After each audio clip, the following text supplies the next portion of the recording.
ভেজে নিয়েছি। মশলা দিয়ে দিব, এখানে হলুদ, মরিচ আর জিরা আর আদা দিয়ে দিব একটু।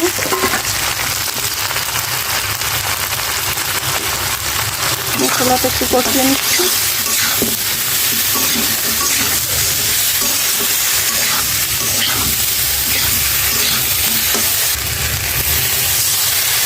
সামান্য পরিমাণ পানি দিয়ে মশলাটা ভালো মতো কষিয়ে নিচ্ছি, কাঁচা গন্ধটা যাতে চলে যায়।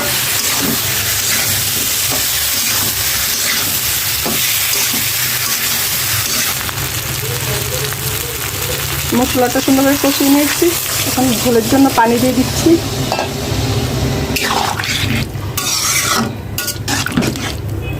আর এখানে কাঁচা টমেটো দিয়ে দিব।